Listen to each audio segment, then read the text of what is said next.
Okay guys, so we are going to go over how to find slope from a graph. It's pretty much the same thing we've been doing when it comes to interpreting unit rate as slope. We're basically going to be continuing on with the same thing, except in these graphs, they're not going to have any kind of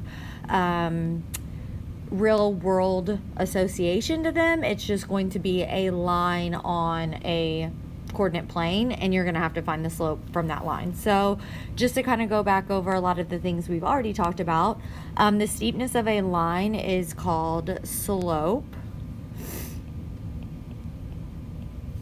And when we are dealing with that, it's kind of just like if you were thinking about a mountain or an incline of any sort. Your slope is how steep something is. So if I want the line with the biggest slope is going to be the one that is the most steep. That's going to have the biggest slope because it's going to, just like with our rate of change, it's going to be the one that increases the fastest. So it's going to have a steeper slope. Now the letter we use for slope is a lowercase m. And you can read that about the French word. I'm not French. I can't give you a good way to say that. When given a graph of a line, we need to know the simple definition of slope. So just like we were talking about with our rate of change, we have a vertical change. So either going up or down, which is our rise. And then we have a horizontal change, which is our run. Now our rise, when we are rising, it's our vertical change. And when we are changing vertically, that is dealing with our y-axis. So it is our change in y. Now we use that little triangle, but that little triangle basically means change in y. And then we have our horizontal change. Our horizontal change is our run, and that is on our x-axis, so is our change in x. So we just say that as change in x.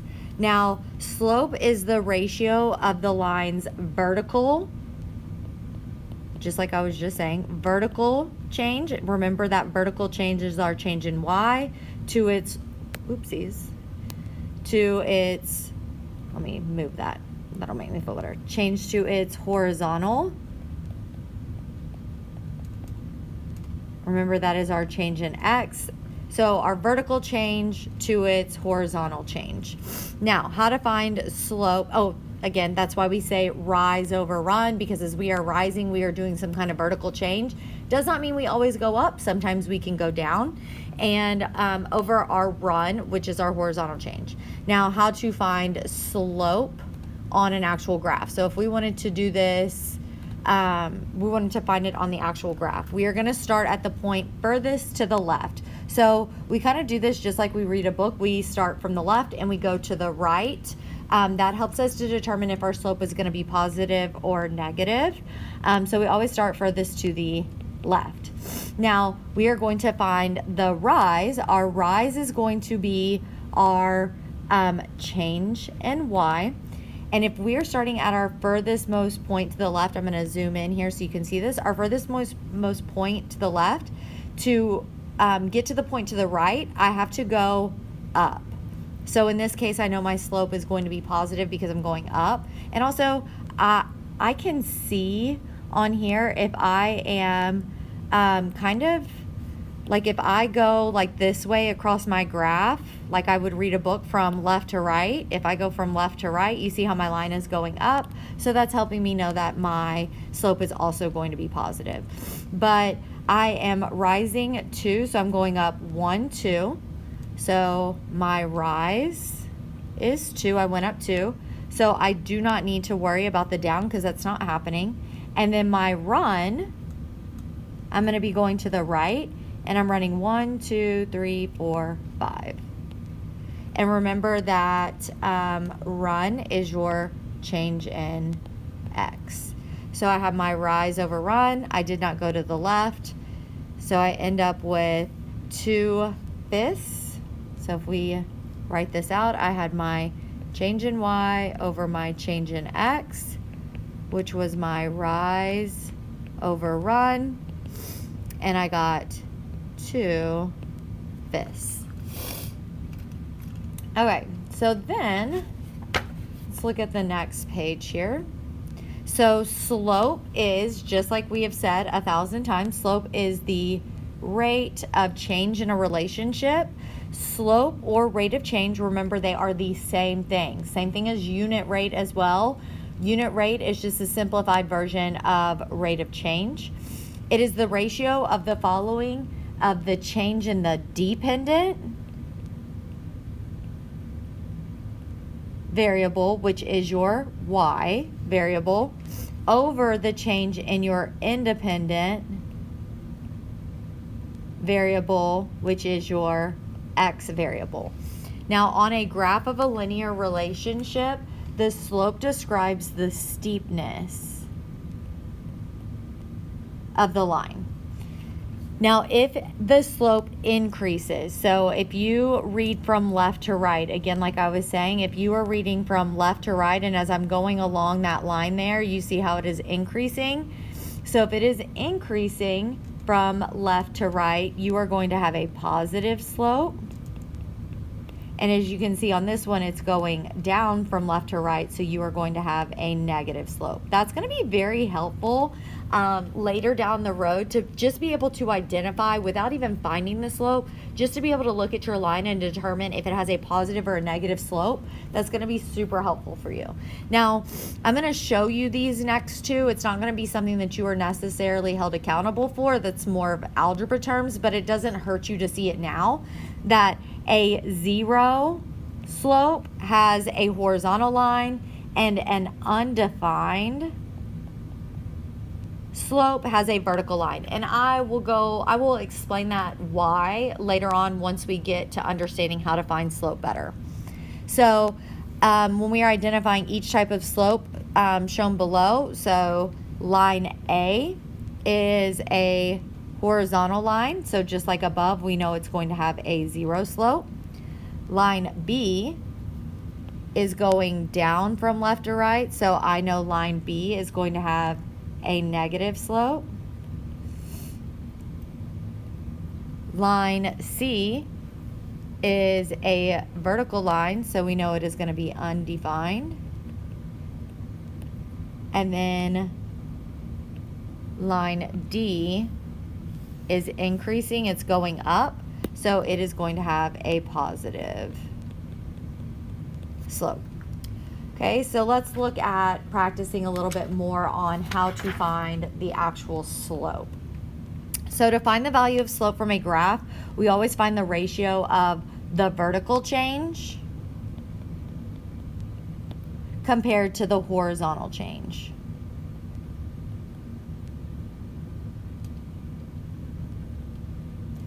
Or our rise over run, also our change in y over change in x. Now, to do this, we choose any 2 points on a graphed line. As long as those points lie on the line, we can use those 2 points. Then we draw a right triangle and count the rise and run. So you can see here how I have this graphed triangle and I have my rise and I have my run. So always simplify your ratio when possible, and remember to check if the graph has a positive or negative slope, just to make sure you didn't miss anything. So to follow the steps to find the slope on the graph shown, we are going to do our rise first. So our rise, we're counting 1, 2, 3, 4. Our run is 1, 2, 3. So we do that ratio of rise over run. So just to go back really quick, this is my change in y. And the reason I'm bringing this up so much is it's going to be important to relate to how we are finding slope on a table next week. So when I'm showing you that change in y over change in x, that's going to relate very much to what we are going to be doing next week as well. So I'm going to have my change in y or my rise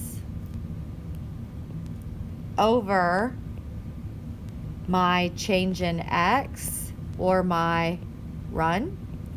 So I end up with 4/3. Now, I could turn that one into a decimal, but it would not be a pretty decimal, so I'm going to keep it as that 4/3, which will be a better fraction for me. All right, so on these next couple, I'm going to be doing my rise over run. So I'm going to make myself some lines here.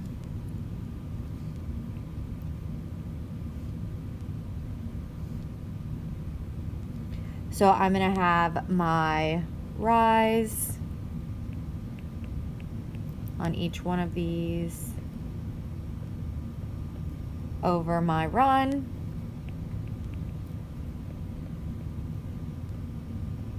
Now on this first one, they give me 2 points, right? So I'm always going to start from the left point. I'm going to rise 1, and then I'm going to run 1, 2, 3, 4.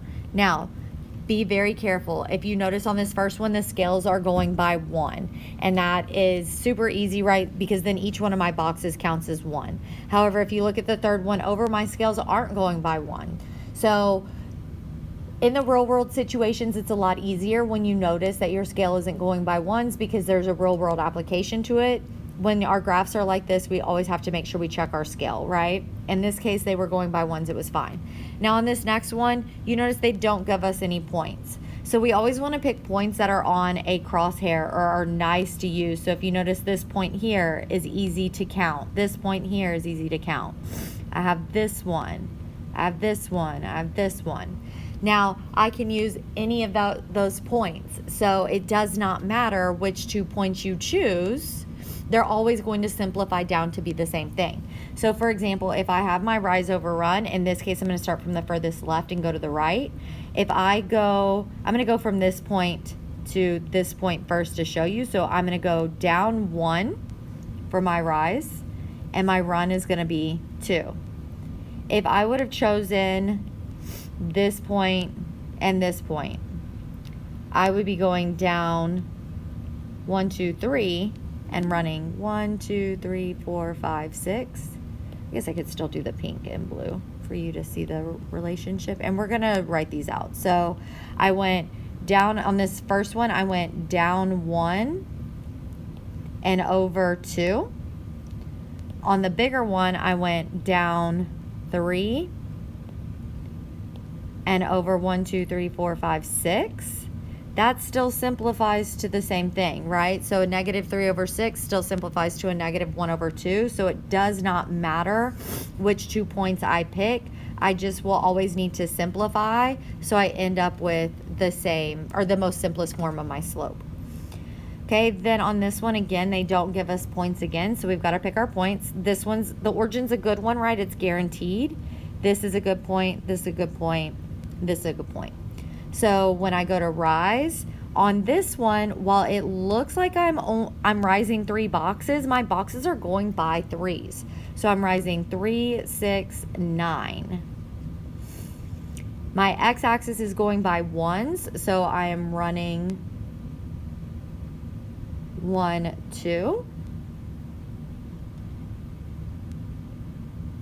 And again, I would leave that fraction like that. You could turn it into a decimal if you wanted to, because it's a nice decimal, which is 4.5, but you could just leave it as 9/2. Just understand, you could see it either way. So that basically is kind of giving you, we would skip this one, because again, like I said, that's not going to be relevant to you. I'll do a couple more just in case if you want to see them. If you're getting it, that's fine. Again, I would have to pick this point here, and I would probably pick this point here. I would do rise over run. So rise 1, 2, 3, 4. Run 1, 2, 3. So my slope is 4/3. Again, when I'm looking at number 7 here, I look at it and I automatically know my slope is going to be negative, right? So that's going to be something very important for me to remember when I'm looking at this. So I have my rise over run. In this case, I'm going to be going down 1, so a -1, And actually, no, that's 2. I did not look at my scale. See why looking at your scale is so important? So I'm actually going down to, it's 1 box, so a -2. But I'm running 1, so my slope ends up just being -2. I hope that helps you understand.